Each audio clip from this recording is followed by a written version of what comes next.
Bienvenidos a este canal donde vamos a tratar algunos asuntos de carácter educativo, temas de carácter educativo. En esta ocasión me voy a permitir comentar una propuesta que tiene que ver en la construcción de la ciudadanía. Esto de la ciudadanía es una condición, es una construcción social, es una condición social. ¿Por qué lo es? Porque estamos inmersos todos. Estamos inmersos en esta parte de esa construcción, en esta relación que vivimos en la sociedad. En la escuela primaria, obviamente, la relación que se da entre los niños con el maestro establece también un tipo de relación muy especial. Entonces, esta propuesta y estas ideas que vamos a desarrollar en estos comentarios tienen que ver o están basadas un poquito en algunas apreciaciones, opiniones y comentarios muy oportunos que nos ha hecho pláticas que hemos tenido con el doctor Germán Iván Martínez, con textos interesantes de Daniel Liz Mejía, algunos referentes de Paulo Freire, de Michel Foucault, de Jesús Palacios. Están aquí todos un poquito dispersos, pero tratando de armar en ese sentido una propuesta que les dé coherencia a esta parte de transformar esta construcción ciudadana en nuestros niños. Y tendremos que decir que para poder avanzar o querer lograr esta parte, dar un pequeño cambio hacia esta situación, es necesario dejar de lado o abandonar ciertas prácticas, por ejemplo, de la escuela tradicional.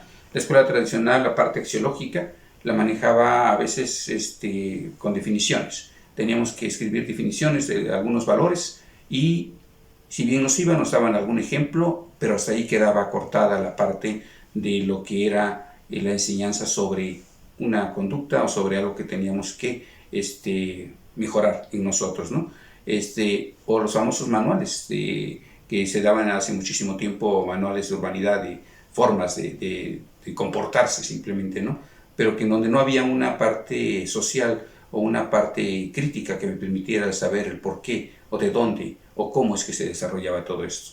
Pues bien, esta parte de ir abandonando la escuela tradicional nos permite decir que la ciudadanía, para que los niños la puedan vivir, tienen que reconocer dos cosas importantes: que hay derechos y que hay deberes. Y esta parte es básica, tanto para los niños como para los adultos. Pero ¿cómo lograrlo, no? Ese es el punto. ¿Cómo lograr que los niños se vayan dando cuenta de que tienen derecho a muchas cosas, pero también tienen deberes? Que hay, si en el aula hay un reglamento o hay creado por ellos, obviamente, hay que respetarlo. Se tiene que hacer esa parte de vivir en armonía en un contexto que es el aula, como se vive en la sociedad.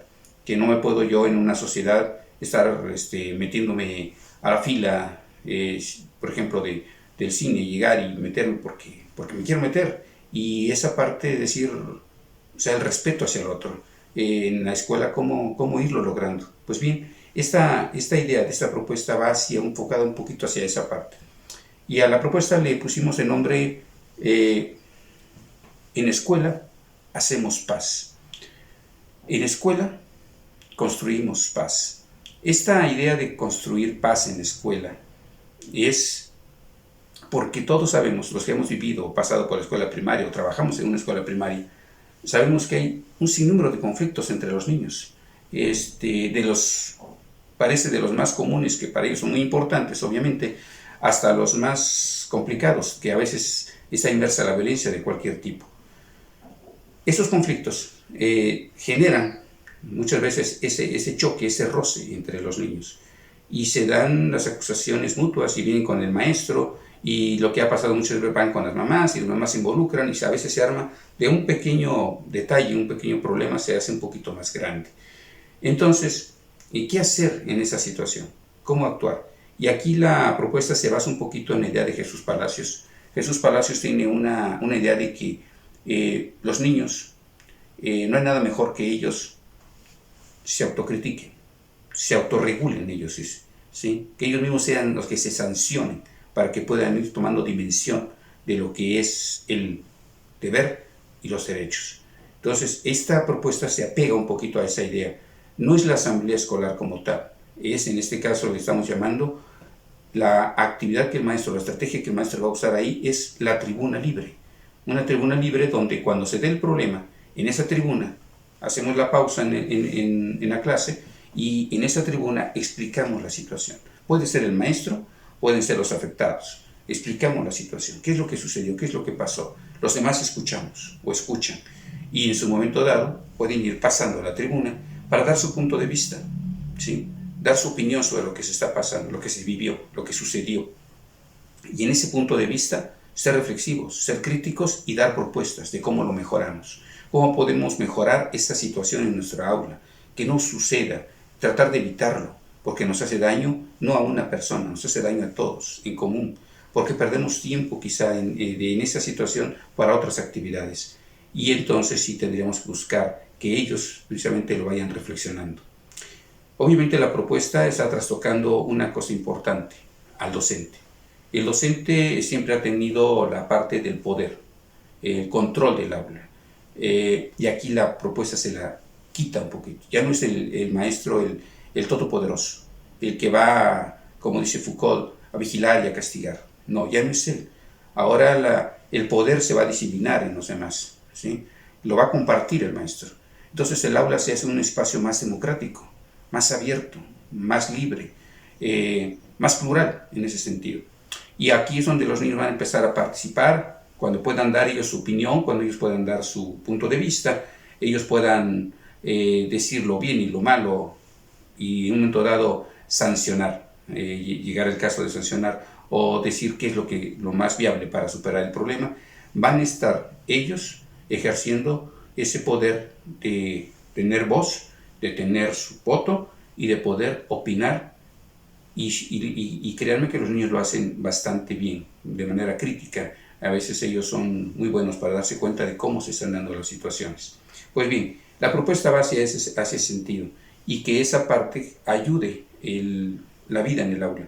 Porque obviamente lo que estamos buscando con la propuesta, ¿qué se busca, no? Con esa propuesta? Ese sería el propósito que estamos buscando. Estamos buscando el bien común de todos, que ellos entiendan que hay un bien común. Porque puede ser el mío, el que yo solucione un problema, pero aquí es un bien común para todos, para una convivencia. Y esa convivencia de dónde van a ser, o ese bien común de dónde va, ¿qué va a traer?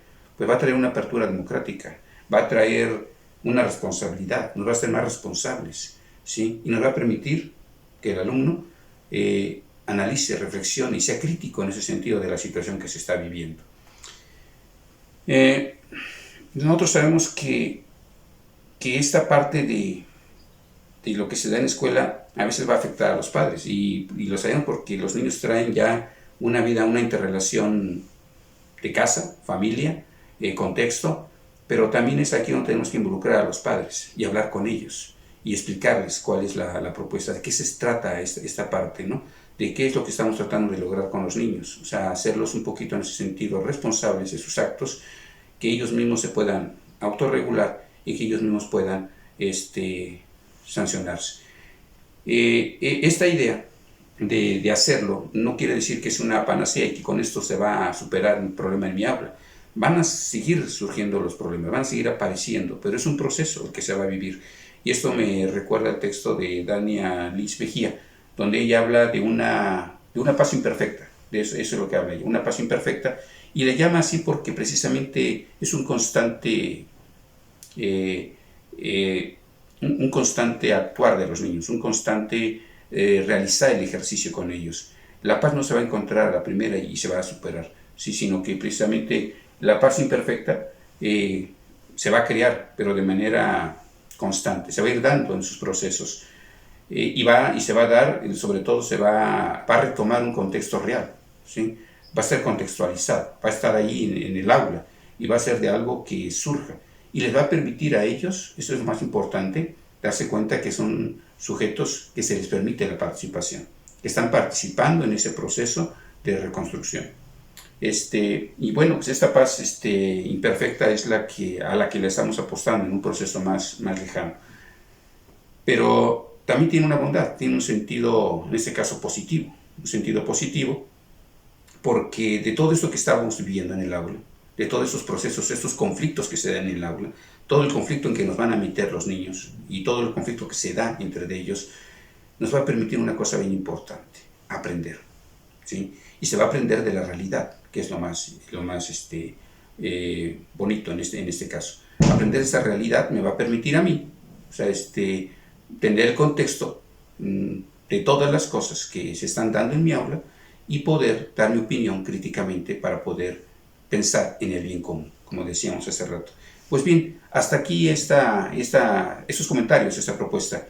Esperamos que las ideas expuestas aquí permitan, despierten la inquietud de algunos docentes. No es algo acabado, no es algo que esté perfeccionado, que lo hemos puesto en práctica, sí, y tiene sus variantes, sus bemoles, como dijéramos, pero que la idea es que aquí esto pueda permitir a un docente repensar, reconstruirlo y llevarlo a su práctica, a su contexto, bajo las modificaciones que pueda hacer.